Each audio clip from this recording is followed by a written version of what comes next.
Well, I've never been more excited about DSU and our future of preparing students to go out there and make a meaningful impact.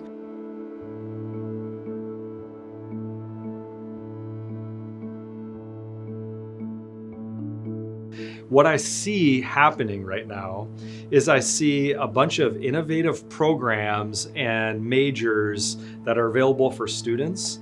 And in all of them, we are infusing technology in a very intentional and deliberate way. So that way our graduates are prepared to go out there and make a difference in South Dakota and throughout the region. It's really incredible to get to hear from our faculty and students about how the relationships they build really impacts them. It can be years later that a student can connect back with their faculty, and they tell me these stories, and it's really inspiring. Students come back and they say, "You told me this one thing in class, and I got inspired and I really dug into it. I wanted to learn more.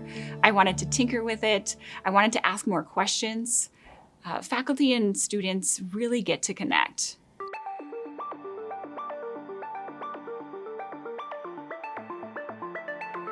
DSU students throughout the years have spent a lot of time building up a strong club culture on campus. And part of that culture are really hyper-focused clubs, not just on computers in general, but offensive security, defensive security, competing in capture the flags, artificial intelligence, whatever it may be. There's a specific club for all of those areas. CTF competitions, they're called capture the flag, where in the cybersecurity industry, you're given vulnerable systems which have flags in them that you have to go and find. And so I'm trying to get that information, and I'm pretty sure I'm on the right thing, but it keeps giving me the wrong answer.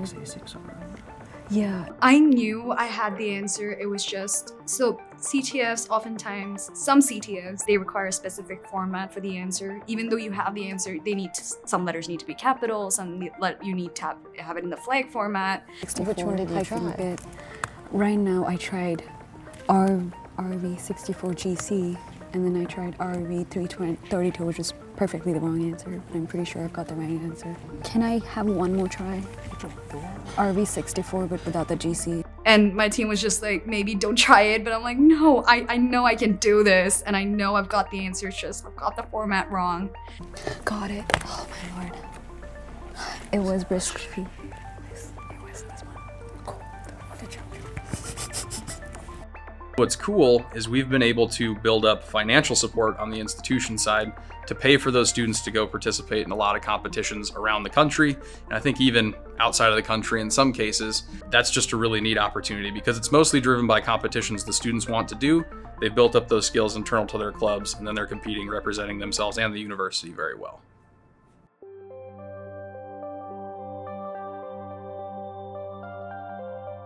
So just 4 years ago, Dakota State University had 0 apprenticeships. We had 0 apprentices that were registered. We had 0 programs. And right now we are the leading sponsor. So that's like a business or a college or a university, whatever you are, in the whole entire state of South Dakota. We've registered over 300 apprentices. And what that means is we have South Dakotans that are earning while they're learning in areas where the organization wants to grow their own workforce. So for what we're doing at DSU, we have teacher apprentices, we have paraprofessional apprentices, and we have cyber apprentices.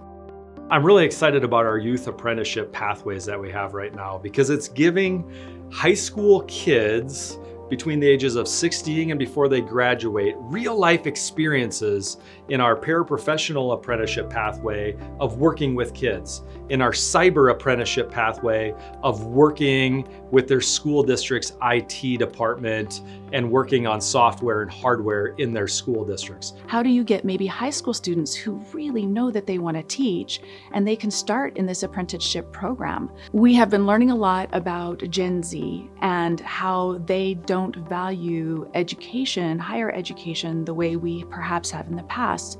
They really want to get a return on their investment. So the idea of apprenticeship as a way to get started is really attractive to them because they can start in it right away. They can be doing the work right away, but getting the education as well along the way. They're taking our online classes to earn a certificate in either the Gateway to Teacher Education certificate or the Governor's Cyber Academy program that we have. So we have high school kids that are current students, dual credit students, that are prospective students, full-time students at DSU in just a couple years. Governor Cyber Academy was launched specifically to get education in computer science, cyber, AI, we even have an introductory class in quantum computing.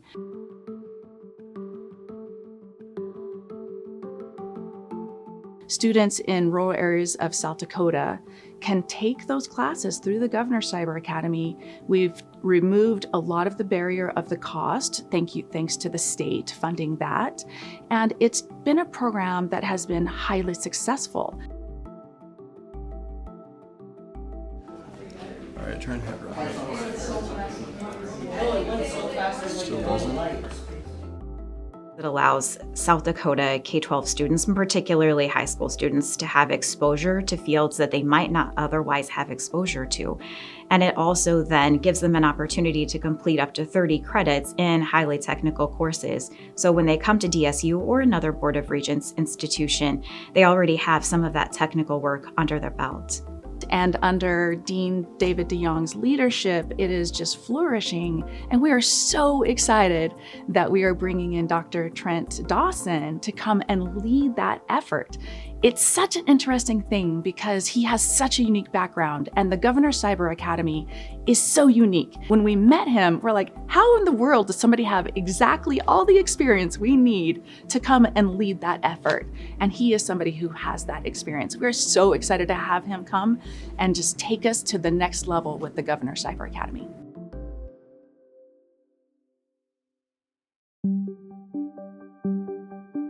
DSU is really unique in that technology and artificial intelligence are embedded throughout the entire campus, not just in one department. And that's using AI tools to help analyze or think about projects. It also means that our faculty are at the forefront of developing artificial intelligence. They're building the architecture, the frameworks, the models in machine learning and computer science, and they're really developing what's going to be next in AI. In 1984, when Dakota State was given a mission change, it was focused really on technology. And as the technology evolves, we evolve how that technology is infused in everything we do. But right now, the foundation is computer science, which is the foundation of artificial intelligence.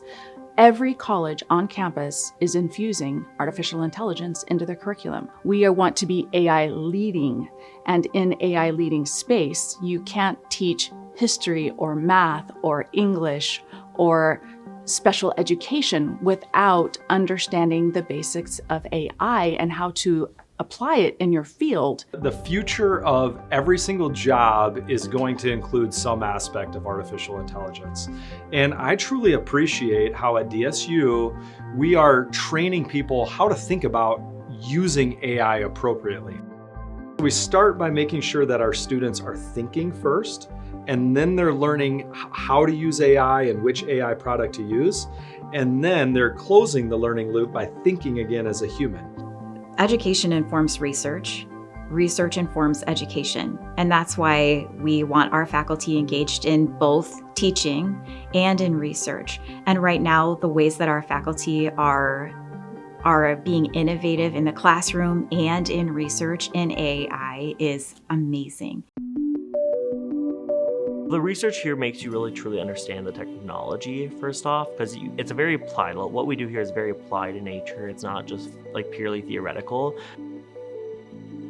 That kind of idea of research here, that kind of way that we do research, where it's this very applied thing, allows us then to share things with a level of knowledge that most people can't, because they don't worry about the technology, they don't worry about the code, they don't worry about like what's actually happening behind the scenes, other than a purely theoretical way.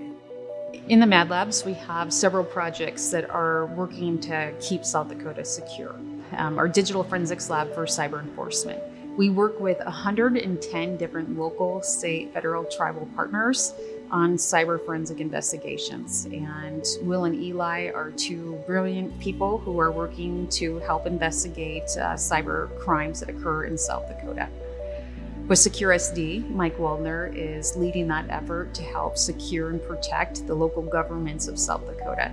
In Project Boundary Fence, we have Rain and Noah, who are doing great work performing internal, external penetration tests for local governments across South Dakota. All of these projects have interns that are working with our full-time people. And so our students are getting a heck of an experience, hands-on keyboard, working to help protect our state. And they believe in the mission. And so it's really neat to see that. You know, everything we do in the Mad Labs is coming from a position of need for our state. And so to see our students working in that area, it's pretty rewarding to provide an opportunity for them. Our students are engaged in research across the state to help small towns, to help small businesses prevent cyber attacks.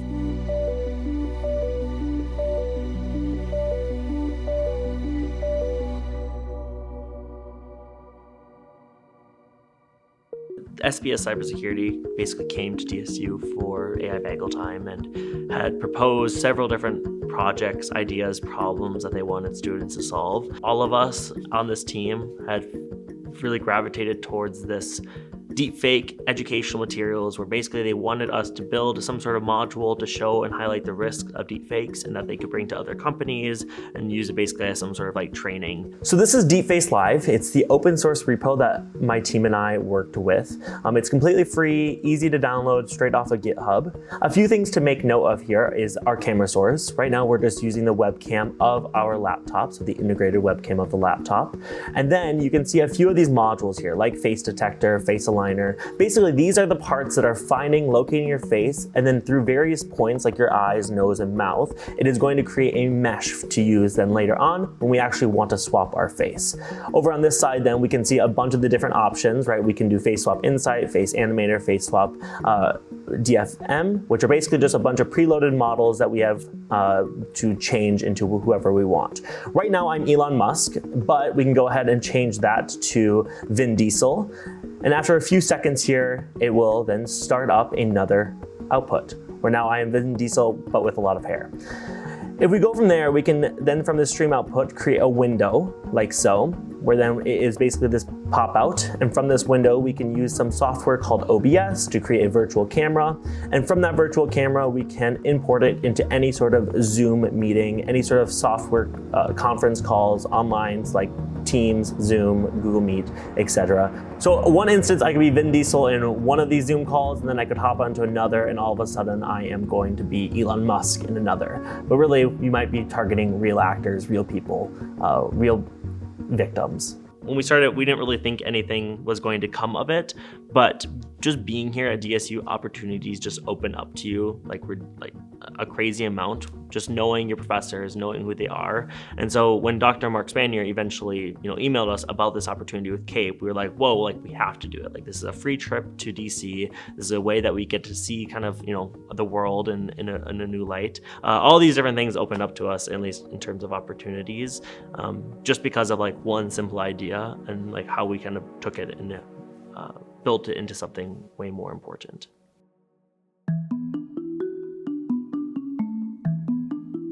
I can't say enough how much I appreciate that Dakota State knows who we are and where we're going. And that includes creating cyber savvy graduates in all of the different majors that we have to make sure that they are prepared for not the challenges of today, but the challenges of the future. Visibly, you can see our development across campus, from the dome to the Beetle Hall renovation to the cadaver lab. We're really investing in the campus.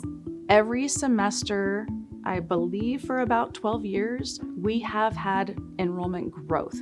We have such a niche of what we do, and we have become nationally known, regionally known, but now we are also internationally known. We've had a number of people from higher education to business and industry tell us that our students leave DSU entirely industry ready. They're ready on day one. They don't need training. They don't need 6 weeks in a preparation course. They're ready to sit down in their chair and get to business. We have quite a bit that's happening on campus, and It really is helping all aspects of life, from medical to school to commerce and transportation. I think DSU can be the technology-focused institution because our faculty are at the forefront of technology, not just teaching the theory or aspects of it, but truly using it because it excites them as well. They're passionate also about integrating technology and learning new ways to use it or apply it as well.